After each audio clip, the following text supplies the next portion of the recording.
Ô, Daniel, prazer falar contigo. Muito bom poder bater esse papo novamente. E justamente você citou o cenário externo, você falou de dólares, falou de bolsa, e o que me fica, né, de percepção, e até gostaria de ouvir a sua opinião, é que a gente tem visto alguns movimentos, principalmente com o foco no cenário externo, né? O dólar caindo por conta de um cenário do dólar global, a bolsa tendo os seus dias de glória aí em alguns momentos, por conta de um fluxo que talvez tenha vindo lá do cenário externo. O cenário externo segue dando o tom nas estratégias, segue colocando, né, o otimismo ou tirando esse otimismo aqui do nosso mercado, e também por isso a gente fica monitorando, né, esse cenário ainda de incerteza em relação ao que vem de tarifa, o que não vem, o que vem com Trump, o que não vem, o que vem de inflação, o que não vem. Enfim, qual que é a sua percepção e o que a gente pode calcular e projetar diante de alguns cenários um tanto quanto incertos?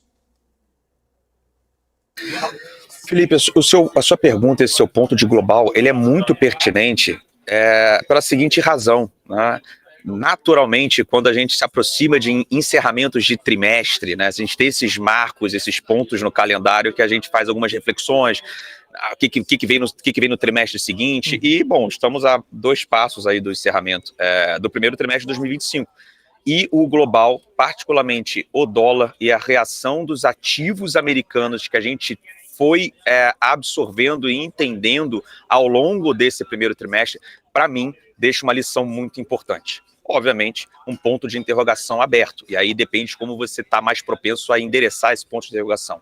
Qual é o ponto de interrogação que o primeiro trimestre deixa, e aí vale a reflexão, e aí da maneira que você responde esse ponto de interrogação, vai influenciar totalmente diretamente na sua exposição, na sua alocação, o que você preferiria ter para o resto do ano.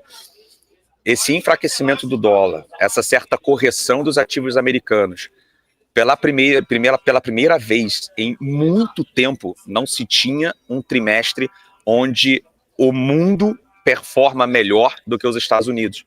A gente veio nessa toada intacta dos últimos anos de excepcionalismo americano. Pela primeira vez a gente inicia o ano onde o mundo vai melhor do que os Estados Unidos.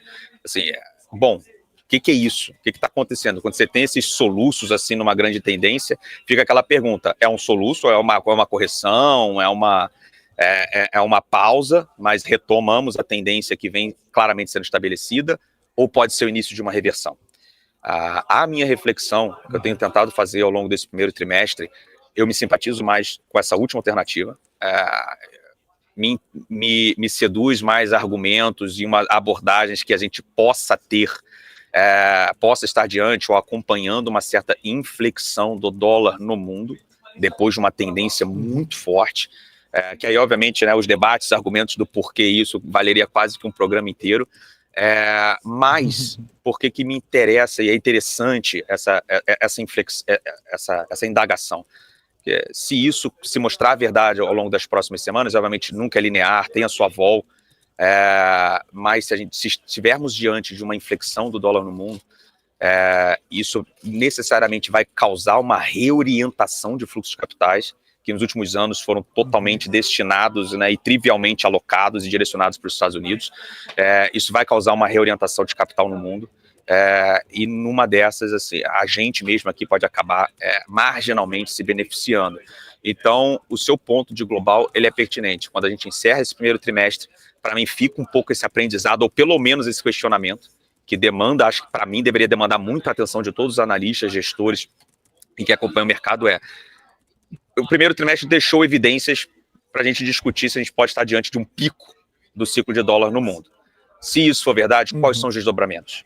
Eu acho que é isso que a gente leva para o segundo trimestre, para o resto do ano, e acho que é daí, Felipe, que pode sim estar aí um início, uma fagulha que possa se mostrar um potencial gatilho de uma melhora, pelo menos em termos de preço, não de fundamento, as coisas não funcionam assim, aí cada um tem que fazer o seu dever de casa, nós principalmente, mas você pode ter um deslocamento de preço para melhor, tá?